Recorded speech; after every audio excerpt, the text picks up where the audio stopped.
حضرات گرامی قدر سادانہ خطاب دوسرا سماعت فرماتے ہوئے اور بلا تاخیر میں دعوت خطاب پیش کرنا اپنے محفل دے آخری خطیب استاد العلماء حضرت قبلہ علامہ مفتی محمد سعید احمد گل محمدی جڑے کے پیر سید ماجد حسین شاہ صاحب رحمت اللہ تعالی علیہ دے استاد بھی ہیں اور بہت دور کنو لیاقت مندی سرزمین کنو سفر کرتے تشریف ہے نا سارے کول تمام حضرات ایک زوردار نعرہ سنو، نعرہ تکبیر، نعرہ رسالت، نعرہ خلافت، نعرہ حیدری، علماء اہل سنت، علماء اہل سنت۔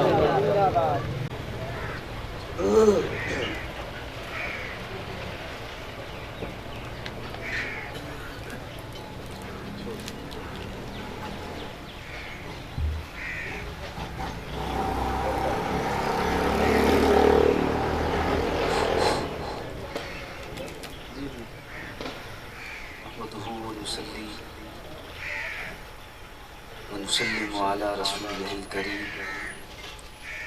اما بعد فاعوذ بالله من الشيطان الرجيم بسم الله الرحمن الرحيم انا اعطيناك الكوثر صدق الله مولانا العظيم وصدق رسوله النبي الكريم الامين ونحن على ذلك لمن الشاهدين والشاكرين والحمد لله رب العالمين رب اشرح لي صدري ويسر لي امري واحلل عقدة من لساني يفقهوا قولي رب زدني علما رب زدني علما رب زدني علما شفيع مطاع نبي كريم كسيم جسيم نسيم وسيم بلغ العلا بکمالہ کشف الدجا بجمالہ حسنت جمیع خصالہ صلوا علیہ وآلہ ان اللہ وملائکتہ یصلون علی النبی یا ایھا الذین آمنوا صلوا علیہ وسلموا تسلیما۔ کوئی زبان خاموش نہ رہے، آقا علیہ الصلوۃ والسلام کی ذات اقدس پر درود و سلام کا نذرانہ پیش کریں۔ الصلاۃ والسلام علیک یا رسول اللہ، الصلاۃ والسلام علیک یا حبیب اللہ، الصلاۃ والسلام علیک یا نور اللہ وعلی آلک واصحابک یا محبوب اللہ۔ عزت مآب محترم المقام جناب سید مطیع اللہ شاہ صاحب زید مجدہ زید شرفہ، اور یہ محفل میلاد مصطفیٰ کے حوالے سے بھی ہے اور ہمارے محسن عزیزم جناب سید عبدالماجد شاہ صاحب بخاری رحمۃ اللہ علیہ کی سالانہ برسی کے ساتھ بھی ہے۔ اس محفل کی نسبت آج 11ویں شریف کے ساتھ بھی ہے اور 12ویں شریف کے ساتھ بھی ہے۔ موضوع سامنے کئی ہیں، وقت مختصر ہے۔ اس محفل کی نسبتیں کئی طرف سے یہ اس محفل کی اور ہم سب لوگوں کی یہ سعادت مندی ہے کہ ساری نسبتیں اسی محفل کے اندر موجود ہیں۔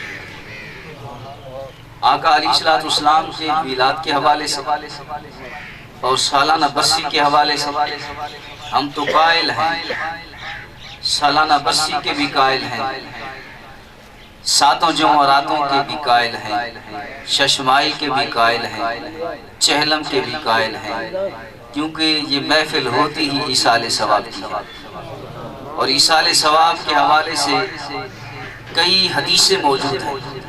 وقت نہیں ورنہ وضاحت کرتا۔ حضرت حاجی امداد اللہ مہاجر مکی مسلک دیوبند کے بہت بڑے رہبر و رہنما ہیں۔ انہوں نے فیصلہ ہفت مسئلہ رسالت کے اندر اس بات کی تائید کرتے ہوئے لکھا، فقیر کے پاس وہ رسالہ موجود ہے۔ آپ فرماتے ہیں کہ گلخانی کا ختم دلانا بھی جائز، ساتوں جمعراتوں کا ختم دلانا بھی جائز، چہلم کا ختم دلانا بھی جائز، ششمائی کا ختم دلانا بھی جائز، سالانہ برسی بھی جائز، حضرت ابو علی کلندر کا عرس بھی جائز، حضرت غوث العظم عبد القادر جیلانی کی 11ویں بھی جائز۔ ہمارے اکابرین میں سے، ہمارے مسلک کے اکابرین میں سے حضرت شاہ عبدالعزیز محدث دہلوی رحمۃ اللہ علیہ، اللہ اکبر، ان کے بیٹے حضرت شاہ عبدالرحیم محدث دہلوی، ان کے بیٹے حضرت شاہ ولی اللہ محدث دہلوی، حضرت شاہ ولی اللہ محدث دہلوی یہ وہ شخصیت ہیں جنہیں صرف سنی نہیں ہر مسلک والا تسلیم کرتا ہے۔ حضرت شاہ ولی اللہ محدث دہلوی کے بابا ہیں حضرت شاہ عبدالرحیم محدث دہلوی، ان کے بابا ہیں باپ ہیں حضرت شاہ عبدالعزیز محدث دہلوی۔ یہ وہ شخصیت ہیں کہ جنہوں نے قرآن پاک کی تفسیر فارسی کے اندر کی، قرآن کی تفسیریں عربی کے اندر کئی موجود ہیں جن کے ترجمے بھی ہو چکے ہیں، فارسی کے اندر تفسیر حضرت شاہ عبدالعزیز محدث دہلوی، قرآن کی تفسیر بھی فارسی میں اور ان کا فتاوی بھی فارسی کے اندر ہے۔ حضرت شاہ عبدالعزیز محدث دہلوی رحمۃ اللہ علیہ فرماتے ہیں تفسیر کے اندر بھی وضاحت کے ساتھ موجود ہے اور فتاوی کے اندر بھی وضاحت کے ساتھ موجود ہے۔ آپ فرماتے ہیں کہ لوگوں کو جمع کرنا بھی جائز، سامنے طعام رکھنا بھی جائز، شیرنی رکھنا بھی جائز، قرآنی کلمات پڑھنا بھی جائز، طعام پکانا بھی جائز، کلام پڑھنا بھی جائز، اور یہ کلام طعام پڑھ کر میت کا نام لے کر یہ ایصال ثواب کرنا بھی جائز۔ ثواب پہنچتا کیسے ہے؟ ثواب کیسے پہنچتا ہے؟ جو آیا مبارکہ میں نے تلاوت کی ہے اس کی طرف نہیں آیا، میں مختصر حوالے سے میں عرض کر رہا ہوں ایصال ثواب کی۔ ایصال ثواب پہنچتا کیسے؟ ہم کلام پڑھتے ہیں، قرآن کی تلاوت کرتے ہیں، ذکر و اذکار کرتے ہیں، تسبیح و تحلیل پڑھتے ہیں اور طعام بھی پکاتے ہیں۔ طعام اور کلام کا ایصال ثواب قبر والے تک کیسے پہنچتا ہے؟ اللہ اکبر، اس حدیث کو لکھا حضرت علامہ جلال الدین سیوطی رحمۃ اللہ علیہ نے اپنی کتاب شرح الصدور، اور یہ بہت بڑے مفسر بھی ہے، محدث بھی ہے۔ انہوں نے بھی قرآن پاک کی تفسیر، تفسیر در منصور کے نام سے منسوب ہے، تفسیر لکھی قرآن کی، بہت بڑی عظیم تفسیر۔ علامہ جلال الدین سیوطی رحمۃ اللہ علیہ یہ وہ شخصیت ہے، آپ فرماتے ہیں کہ میرے سامنے اگر کوئی شخص حدیث پڑھے تو میں پہچان لیتا ہوں کہ یہ حضور کی حدیث ہے یا من گھڑت ہے۔ آپ سے پوچھا گیا آپ کو کیسے پتہ چلتا ہے؟ آپ نے فرمایا کہ اگر کوئی شخص میرے سامنے حدیث پڑھے اور واقعی وہ حدیث ہو، اس حدیث کے پڑھنے سے اگر اس کے منہ سے نور نکلے تو میں سمجھ لیتا ہوں یہ حضور کی حدیث ہے۔ اگر وہ حدیث کہہ کر حدیث پڑھے اور کہے یہ حدیث ہے اور حدیث پڑھتے ہوئے اس کے منہ سے نور نہ نکلے، میں سمجھ لیتا ہوں یہ حضور کی حدیث ہے، یہ من گھڑت۔ اللہ اکبر، یہ وہ شخصیت ہے علامہ امام جلال الدین سیوطی رحمۃ اللہ علیہ جنہوں نے خواب میں نہیں، نیند میں نہیں، بے پردہ، بے حجاب، بے نقاب، اپنی انہی آنکھوں سے 75 مرتبہ حضور کا دیدار کیا۔ علامہ جلال الدین سیوطی رحمۃ اللہ نے اس حدیث کو نقل فرمایا اور اس حدیث کے راوی حضرت انس رضی اللہ تعالیٰ عنہ۔ شرح الصدور اس کے اندر بہت ساری حدیثیں ہیں، حیات و موتہ کے حوالے سے بہت ساری حدیثیں ہیں، اکٹھی کی ہیں، مجموعہ بنایا، اس کے اندر یہ حدیث کے ثواب پہنچتا کیسے؟ آپ فرماتے کہ جب میت کے ورثاء میت کے لیے ایصال ثواب کا اہتمام کرتے ہیں تو حضرت جبرائیل حاضر ہوتے ہیں۔ حضرت جبرائیل سونے کا طبق لے کر، سونے کا تھال لے کر حاضر ہوتے ہیں اور اس ایصال ثواب کو سونے کے تھال میں رکھ کر قبر والے کے سرانے کھڑے ہو کر قبر والے سے مخاطب ہو کر فرماتے ہیں، اے قبر والے، تیرے ورثاء نے تیرے لیے ایصال ثواب کا تحفہ بھی جیسے قبول کیا۔ ایصال ثواب چاہے کلام کی صورت میں ہو، چاہے طعام کی صورت میں ہو، قبر والے تک پہنچتا ہے۔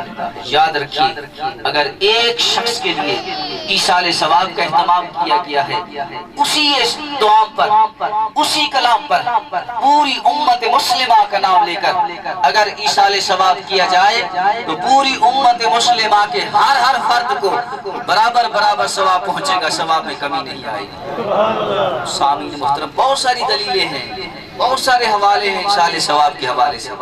ایصال ثواب کا انکار نہ کیا کریں۔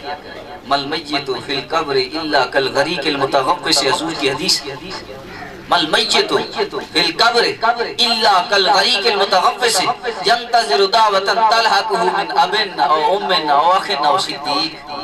اللہ اکبر، قبر کے اندر انتظار رہتا ہے۔ ایصال ثواب کس صورت میں آتا ہے؟ کلام کی صورت میں آتا ہے، تب بھی انتظار ہوتا ہے۔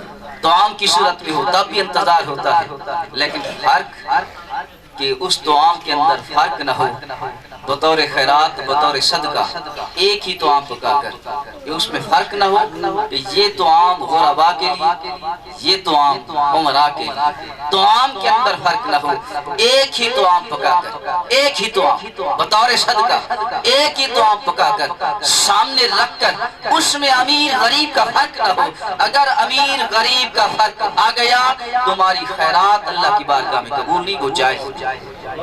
امیر غریب کا فرق نہ ہو، ایک ہی دعام پکا کر، ایک ہی دعام پکا کر سامنے رکھ کر قرآنی کلمات پڑھ کر میت کا نام لے کر ایصال ثواب کرنا جائز ہے اور اس کا ثواب پہنچتا ہے۔ پھر اصل مقصد کی طرف آنا چاہتا ہوں جو میں نے تلاوت کیا۔ اللہ کریم نے ارشاد فرمائے اِنَّا أَعْطَيْنَاكَ الْكَوْثَرَ۔ اب اس آیت کے حوالے سے میری ابتدائی جو گفتگو ہے وہ علماء کے لیے ہے۔ علماء سمجھیں گے اس بات کو، اہل علم سمجھتا ہے، میری باتوں کو سمجھیں گے۔ اللہ کریم نے ارشاد فرمایا اِنَّا أَعْطَيْنَاكَ الْكَوْثَرَ۔ اس آیت کا اور اس سورت کا شان نزول یہ ہے کہ جس وقت آقا علیہ السلام کا اللہ کے نبی کی آل موجود ہے، اس سورت کا شان نزول بھی یہی حضرات ہے۔ اللہ اکبر، آقا علیہ السلام کا دوسرا صاحبزادہ جب جان فانی سے پردہ فرمایا، اللہ کے نبی اپنے دوسرے بیٹے کو اپنی باہوں میں اٹھا کر لے جا رہے تھے جنازہ گاہ کی طرف۔ ایک تو بیٹے کے جدائی کا صدمہ اور دوسری طرف سے کفار مشرکین کا یہ گلہ شکوہ۔ ابو جہل، عاص بن وائل بالخصوص گلے دینے لگے، شکوے کرنے لگے، اللہ کے نبی کی نورینہ اولاد ختم ہو گئی ہے، لہٰذا اللہ کے نبی کا ذکر بھی ختم ہو جائے گا۔ اس صورت کا اور اس آیت کا شان نزول یہی ہے۔ اللہ اکبر، جب حضور نے ان کافروں کے مشرکین کے یہ گلے سنے، شکوے سنے، تو حضور کی آنکھوں سے آنسو بہے۔ ایک تو بیٹے کی جدائی کا صدمہ اور اوپر سے یہ گلے شکوے۔ اللہ اکبر، اللہ کریم نے فرمایا محبوب روتا کیوں ہے؟ تیری آنکھوں سے آنسو؟ تاریخ گواہ ہے، تاریخ گواہ ہے کہ حضرت آدم علیہ السلام سے لے کر حضرت عیسیٰ علیہ السلام تک جتنا انبیاء دنیا کے اندر آئے، حضرت آدم علیہ السلام اپنی بیوی سے جدا ہو کر 300 سال تک روتے رہے۔ حضرت یعقوب علیہ السلام اپنے بیٹے یوسف علیہ السلام کی جدائی میں کئی عرصہ روتے رہے۔ حضرت نوح علیہ السلام اپنے بیٹے کے غرق ہونے پر کئی عرصہ روتے رہے۔ اللہ اکبر، کوئی نبی کسی صدمے میں روتا رہا، کوئی نبی کسی صدمے میں روتا رہا۔ رب کریم نے پلٹ کر نہ دیکھا، جب اللہ کے نبی کی آنکھوں سے آنسو بہے، اللہ اکبر، اللہ کریم نے فرمایا اِنَّا أَعْطَيْنَاكَ الْكَوْثَرَ۔ اے محبوب، یہ جو لوگ گلے دیتے ہیں، شکوے کرتے ہیں، اللہ کے نبی کی اولاد ختم، جب اللہ کے نبی کی اولاد ختم ہو گئی تو قیامت تک اللہ کے نبی کا ذکر بھی ختم ہوگا۔ نہیں نہیں اے محبوب، ہم نے آپ کو کوثر عطا فرمایا۔ اے محبوب، قیامت تک نہ تیری نسل ختم ہوگی نہ تیرا ذکر ختم ہوگا۔ نسل موجود ہے، یال موجود ہے۔ میرے آقا نے فرمایا ہر شخص کی اولاد بیٹے سے چلتی ہے، اور میری اولاد میری نسل میری بیٹی سے چلے گی۔ اللہ اکبر۔ فرمائے اِنَّا أَعْطَيْنَاكَ الْكَوْثَرَ، یہاں پر اللہ کریم نے فرمائے اِنَّا کا معنی ہے بے شک، اور اِنَّا اس کا معنی بھی ہے بے شک۔ اِنَّا حروف مشبہ بالفعل میں سے ہے، اس کا معنی بھی بے شک، اور اِنَّا اس کا معنی بھی بے شک۔ اِنَّا یہ واحد کے لیے، اور اِنَّا یہ جمع کے لیے، جمع کے لیے۔ یارو کوثر عطا کرنے والا بھی ایک، جس کو کوثر عطا کی جا رہی ہے وہ بھی ایک۔ یہاں پر واحد اِنَّا آنا چاہیے تھا، رب کائنات نے اِنَّا فرمایا۔ علماء نے فرمایا یہ تعظیم کی خاطر اِنَّا، جب رب کی ذات کے بارے میں جمع کا لفظ آ جائے تو وہ بھی تعظیم ہوتی ہے، اور اللہ کے نبی کی خاطر جمع کا لفظ آ جائے تو وہ بھی تعظیم کی خاطر۔ اور فرمائے اِنَّا باقی انبیاء باقی لوگوں کی باری آئی تو اللہ نے فرمایا اِنَّ الَّذِينَ آمَنُوا اِنَّ الَّذِينَ كَفَرُوا، جب میرے آقا کی باری آئی تو اِنَّا نہیں فرمایا، فرمایا اِنَّا۔ اگر میں یہ کہہ دوں اپنا تجزیہ، میرا اپنا تجزیہ ہے، بات پسند آئے رکھ لینا، پسند نہ آئے کوئی جھگڑا نہیں، واپس کر دینا۔ اگر میں یہ کہہ دوں کہ اِنَّا یہ بھی قرآن کا لفظ، اِنَّا یہ بھی قرآن کا لفظ، اِنَّا یہ بھی رب کا کلام، اِنَّا یہ بھی رب کا کلام۔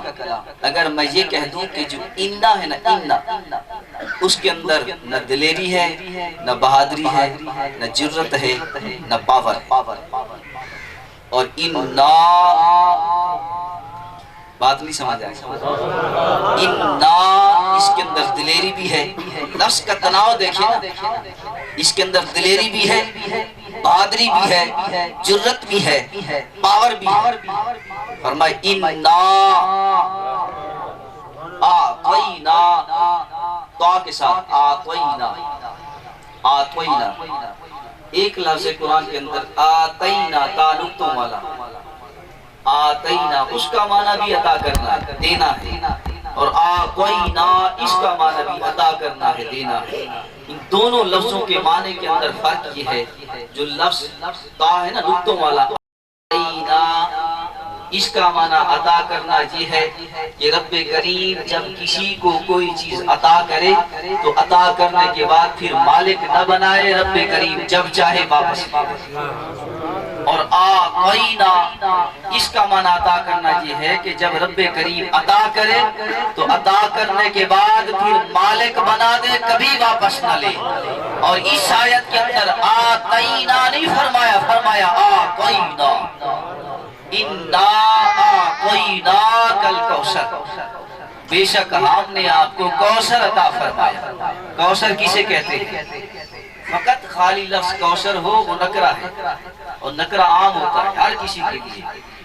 جب الف لام آ جائے الکوثر تو معرفہ بن جاتا ہے، اور اہل علم موجود ہے کہ نکرہ اور معرفہ کے اندر کیا فرق ہے۔ معرفہ کی تعریف کیا ہے، نکرہ کی تعریف کیا ہے؟ فرمائے اِنَّا أَعْطَيْنَاكَ الْكَوْثَرَ، الکوثر۔ حدیثوں کے اندر کوثر کا معنی کیا ہے، تفسیروں کے اندر کوثر کا معنی کیا ہے؟ صحیح بخاری، صحیح مسلم کے اندر حدیثوں کی کتاب ہے، تمام ائمہ محدثین کا متفقہ فیصلہ کہ قرآن کے بعد اگر مقام ہے تو صحیح بخاری کا مقام ہے۔ فرمایا الکوثر، الکوثر صحیح بخاری کے اندر حدیث ہے۔ فرمایا کوثر کسے کہتے ہیں؟ فرمایا ہوا نہر فی الجنہ، جنت کے اندر ایک نہر ہے، اس نہر کا پانی دودھ سے زیادہ سفید، شہد سے زیادہ میٹھا، اور اس نہر کے کنارے ہیرے جواہرات سونے چاندی کے بنے ہوئے، اس نہر کے برتن ستاروں کی تعداد سے زیادہ ہے۔ جو شخص اس نہر سے پانی پیے گا پھر اسے ساری زندگی پیاس نہیں لگے گی، جنت کی باقی ساری نہریں اسی نہر سے نکلتی ہیں۔ حضرت عبداللہ ابن عباس رضی اللہ تعالیٰ عنہ سے پوچھا گیا نہر کسے کہتے ہیں؟ فرمایا الخیر الکثیر، نہر اسے کہتے ہیں کہ جس کے اندر ساری بھلائیاں ہی بھلائیاں۔ تفسیری حوالے سے کوثر کسے کہتے ہیں؟ تفسیر ضیاء القرآن اٹھائیں، تفسیر تبیان القرآن اٹھائیں، تفسیر روح المعانی اٹھائیں، تفسیر روح البیان اٹھائیں، تفسیر بغوی اٹھائیں، تفسیر کبیر اٹھائیں، تفسیر مظہری اٹھائیں، تفسیر ابن کثیر اٹھائیں، جو تفسیر مرضی اٹھائیں، ہر تفسیر کے اندر کوثر کا ایک اپنا علیحدہ معنی ہے۔ اللہ اکبر۔ بعض نے لکھا کہ کوثر سے مراد دین اسلام ہے، بعض نے کہا کہ کوثر سے مراد قرآن پاک ہے، کوثر سے مراد رسالت مصطفیٰ ہے، کوثر سے مراد شان مصطفیٰ ہے، کوثر سے مراد نبوت مصطفیٰ ہے، کوثر سے مراد مقام مصطفیٰ ہے، کوثر سے مراد صحابہ مصطفیٰ ہے، کوثر سے مراد آل مصطفیٰ ہے، کوثر سے مراد امت مصطفیٰ ہے، کوثر سے مراد اولیاء مصطفیٰ ہے، کوثر سے مراد حسن مصطفیٰ ہے، کوثر سے مراد چہرے مصطفیٰ ہے۔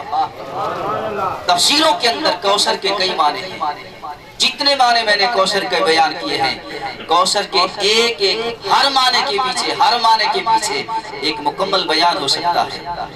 اللہ اکبر۔ اگر کوثر کا معنی لیں حسن مصطفیٰ یا چہرہ مصطفیٰ، اسی پر تھوڑی سی گفتگو کر لیتے ہیں۔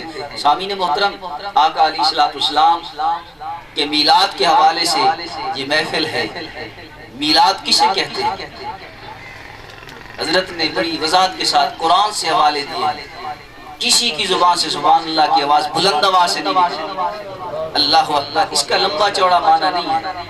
جس محفل کے اندر حضور کی آمد کا ذکر ہو اسے میلاد کہتے ہیں۔ جس محفل کے اندر حضور کی آمد کا ذکر ہو اسے میلاد کہتے ہیں۔ میں کتاب کا حوالہ دے رہا ہوں، سنیت کی نہیں، شیعہ کی بھی نہیں، دیوبندی کی بھی نہیں، اہل حدیث کی بھی نہیں، وہ جو اس سے بھی اوپر ہوتے، غیر مقلد، جو کسی کو مانتے بھی نہیں، کسی کے مقلد بھی نہیں ہوتے، ان کے رہبر و رہنما نواب صدیق حسن خان بھوپالی۔ غیر مقلد لفظ بول رہا ہوں، غیر مقلد، یہ اہل علم جانتے ہیں کہ مقلد کسے کہتے ہیں، غیر مقلد کسے کہتے ہیں۔ غیر مقلد کے وہ امام ہیں نواب صدیق حسن خان بھوپالی، ان کی کتاب ہے التنویر فی مولد البشیر والنذیر۔ کتاب التنویر فی مولد البشیر والنذیر۔ ہمیں صحابہ کے حوالے نہیں ملتے، انہوں نے صحابہ کے حوالے لکھے، انہوں نے صحابہ کے حوالے لکھے کہ حضور کا میلاد منا رہے ہیں۔ اللہ اکبر۔ التنویر فی مولد البشیر والنذیر کتاب کا نام۔ اس کے اندر حضرت ابو عامر صحابی رسول نے اس کو بھی حوالہ دیا، اور حضور کے صحابی حضرت عبداللہ ابن عباس اس کا بھی حوالہ دیا۔ فرماتے ہیں کہ دونوں اپنے اپنے گھر میں حضور کی محفل سجائی ہوئی۔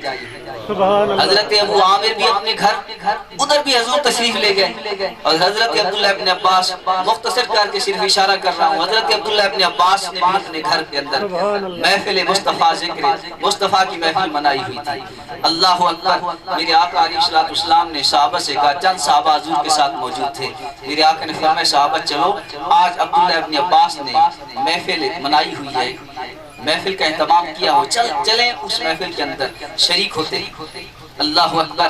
میرے آقا علیہ السلام چند صحابہ کے ساتھ جب گھر گئے تو وہاں دیکھا حضرت عبداللہ ابن عباس اپنے گھر محفل مصطفیٰ منائی ہوئی ہے۔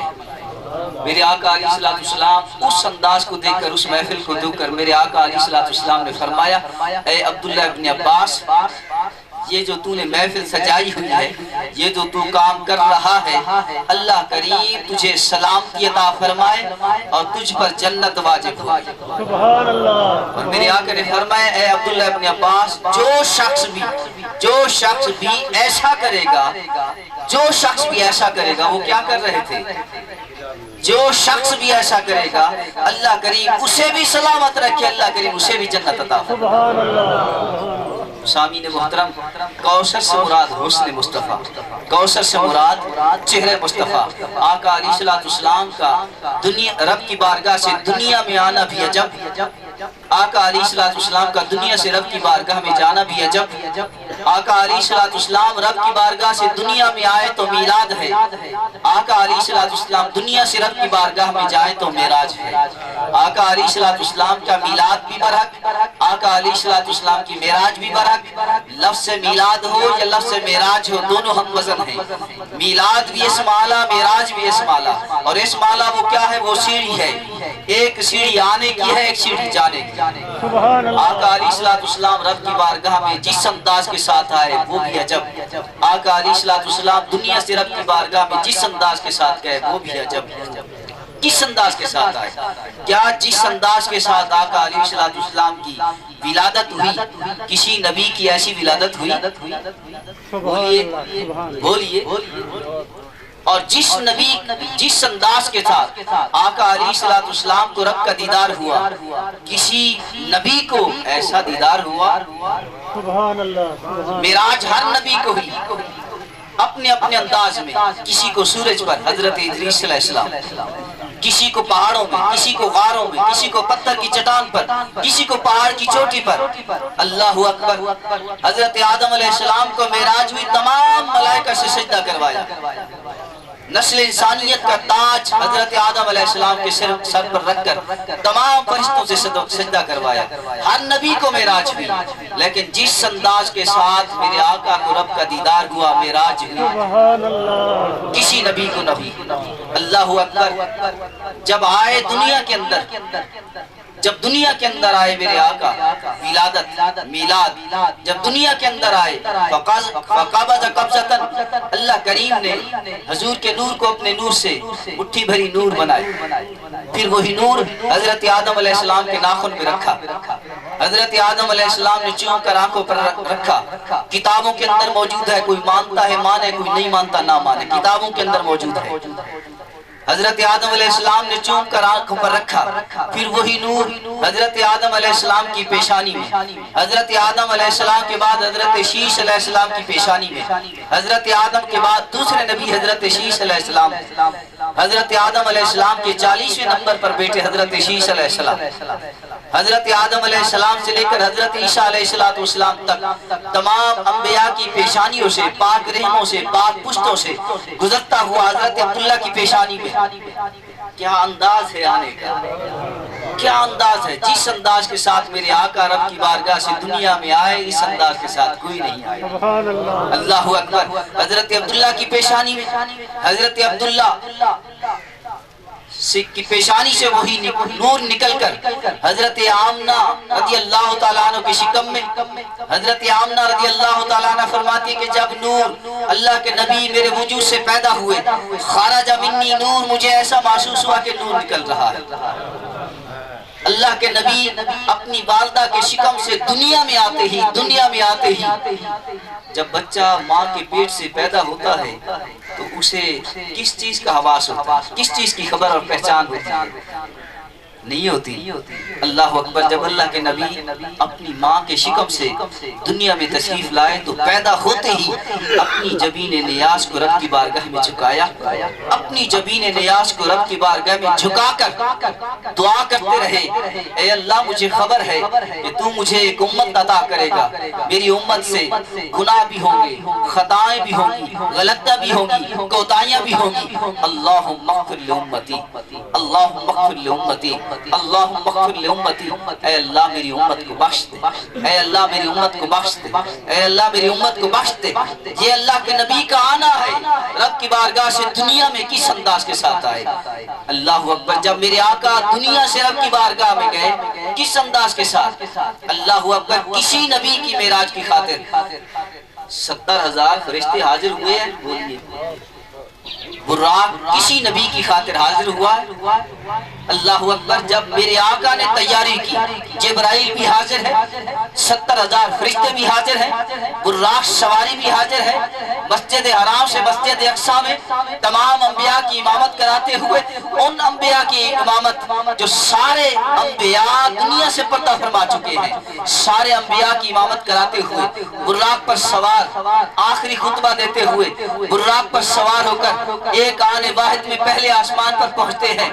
پہلا آسمان، دوسرا، تیسرا، چوتھا، پانچواں، چھٹا، ساتواں آسمان کراس کرتے ہوئے سدرۃ المنتہا پر پہنچے۔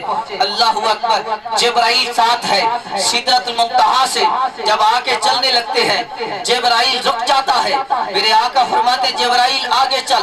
اللہ اکبر، جبرائیل عرض کرتا ہے یا رسول اللہ میری انتہا یہی ہے۔ میرے آقا نے فرمایا جبرائیل اگر تیری انتہا یہی ہے تو میری ابتدا یہی سے ہے۔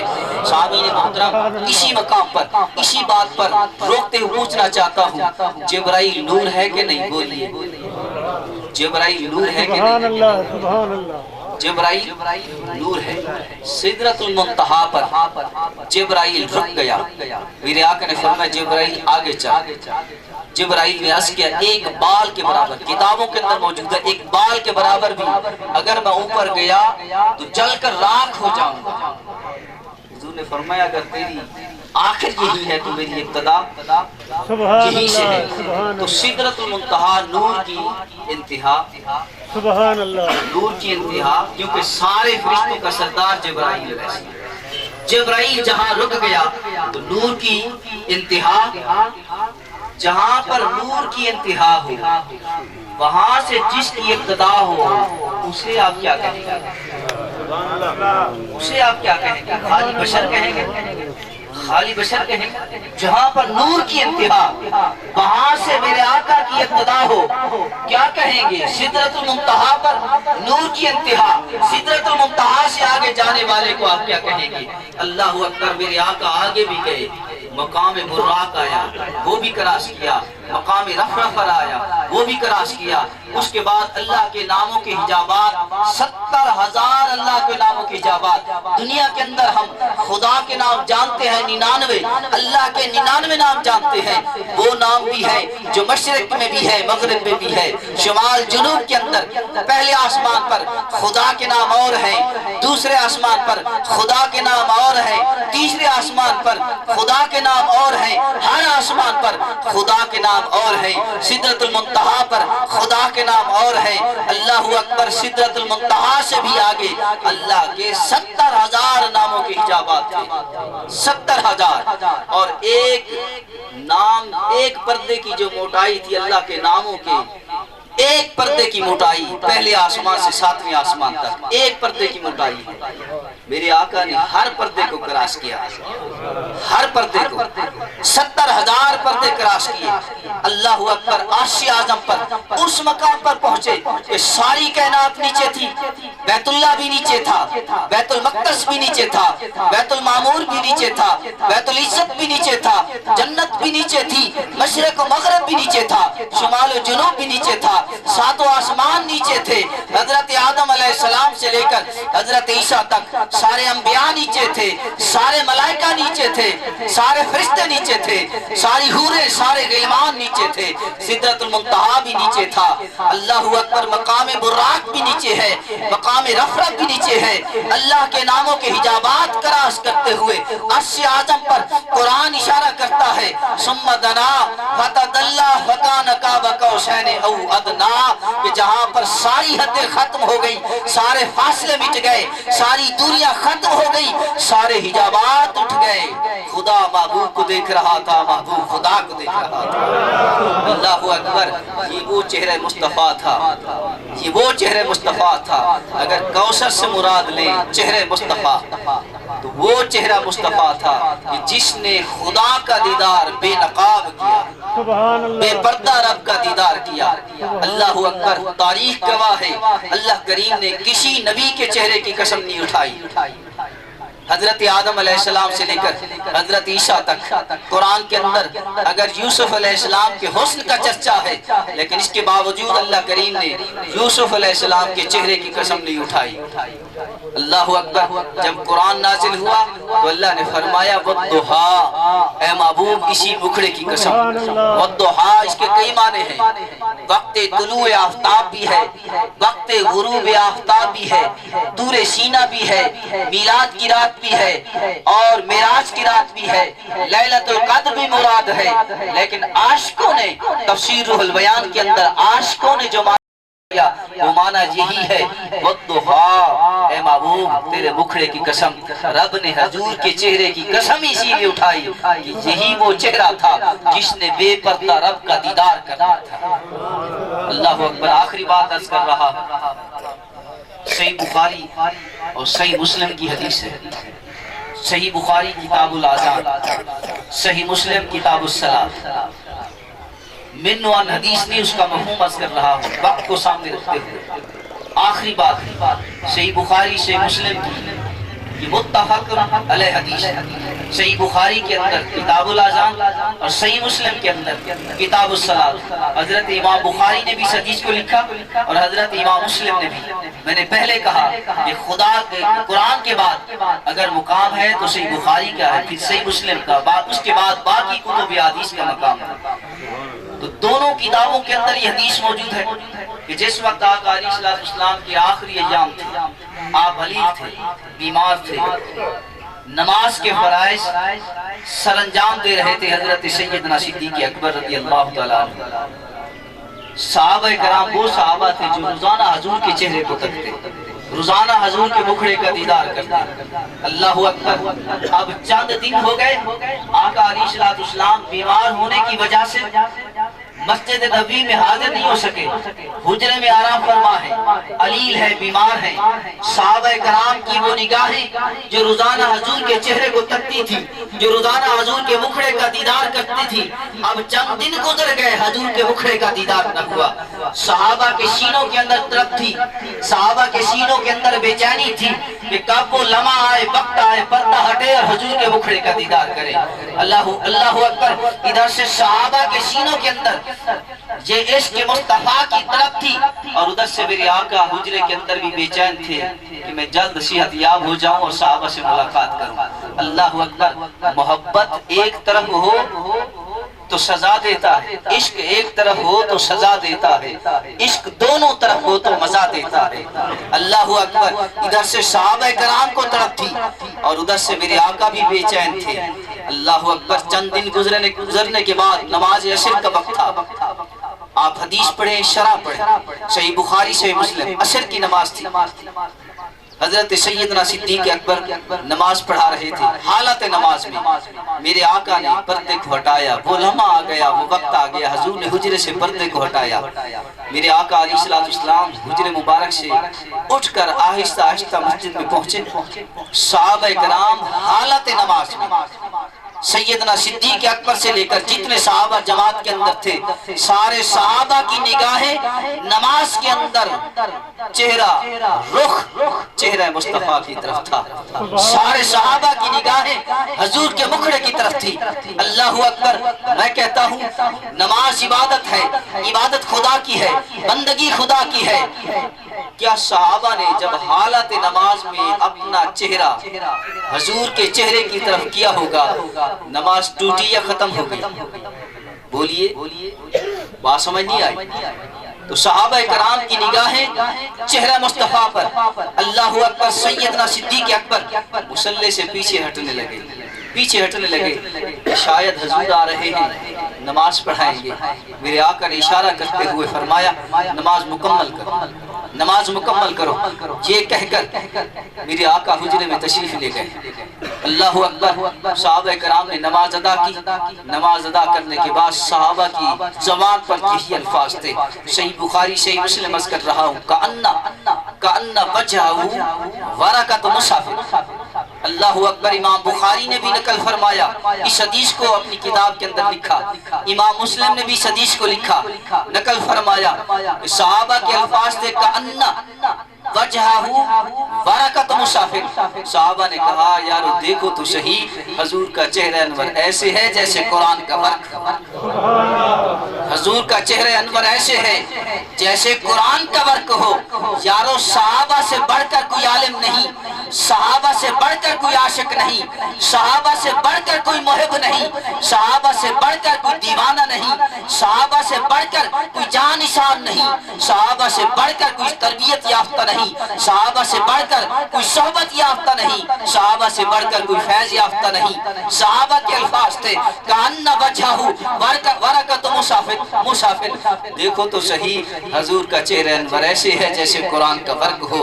حضور کے چہرے کو قرآن سے تشبیہ دی صحابہ نے، جنہوں نے حضور کو دیکھا بھی ہے، جنہوں نے حضور کو دیکھ کر ایمان لایا بھی ہے، کلمہ بھی پڑھا ہے، حضور کی صحبت میں بھی رہے ہیں. خلیفہ اول حضرت سیدنا صدیق اکبر بھی موجود ہیں. اللہ اکبر. تو پھر آج کے عاشق بھی کہتے ہیں، آج کے عاشق بھی کہتے ہیں کہ حضور کا چہرہ انور کیسے تھا. تو شاہ خوباں تو جانے جانا ہے، چہرہ ام الکتاب تیرا. سبحان اللہ. چہرہ مصطفیٰ اصل میں قرآن ہے. عاشقوں کی تلاوت پہ لاکھوں سلام. علامہ اقبال نے تو حد کر دی. اس نے کہا کہ صرف چہرہ. اللہ اکبر. علامہ اقبال بڑے بڑے محدث، بڑے بڑے مفسر، بڑے بڑے عالم دین منبر رسول پر بیٹھ کر اس کا کلام پڑھتے ہیں. علامہ اقبال جسے شاعر مشرق بھی کہتے ہیں، قلندری لاہور بھی کہتے ہیں. اللہ اکبر. علامہ اقبال نے کہا کہ حضور کے چہرے انور کا حسن و جمال سامنے رکھتے ہوئے کہا کہ لوح بھی تو، قلم بھی تو، تیرا وجود الکتاب. لوح بھی تو، قلم بھی تو، تیرا وجود الکتاب. اللہ اکبر. ایک اور عاشق اٹھا، اس نے کہا کہ چہرے مصطفیٰ کی بات کرتے ہو تو پھر آؤ مجھ سے سنو. دیکھے جو تیرا جلوہ، تڑپ جائے نظر بھی، روشن ہے تیرے نور سے سورج بھی قمر بھی. اف اف یہ تیری گرمی رفتار سوئے اس، جل جاتے ہیں اس آگ سے. جبرائیل کے پر بھی ایک ہم ہی نہیں، سب ہے تیرے چاہنے والے. اللہ بھی، حوریں بھی، فرشتے بھی، بشر بھی. پھر مجھے کہنے دو کہ اب میری نگاہوں میں جچتا نہیں کوئی جیسے میری سرکار ہے. ایسا نہیں کوئی تم سا حسین آنکھ نے دیکھا نہیں کوئی. یہ شان لطافت ہے کہ سایہ نہیں کوئی. یہ اعزاز حاصل ہے تو حاصل ہے زمین کو، افلاک پہ تو گنبد خضرا نہیں کوئی. یہ دور سے کہتی ہے آج تک شب معراج، دیدار کی طاقت ہو پردہ نہیں کوئی. اے ظرف نظر دیکھ مگر دیکھ ادب سے، یہ سرکار کا جلوہ ہے تماشا نہیں کوئی. دعا کریں اللہ کریم ہم سب کو عمل کی توفیق عطا فرمائے. اللہ کریم سید ماجد شاہ صاحب رحمت اللہ علیہ کامل مغفرت فرمائے، ہمارے لیے بھی باعث نجات بنائے. وآخر دعوانا الحمدللہ. حضرات کھڑے تھے درود و سلام.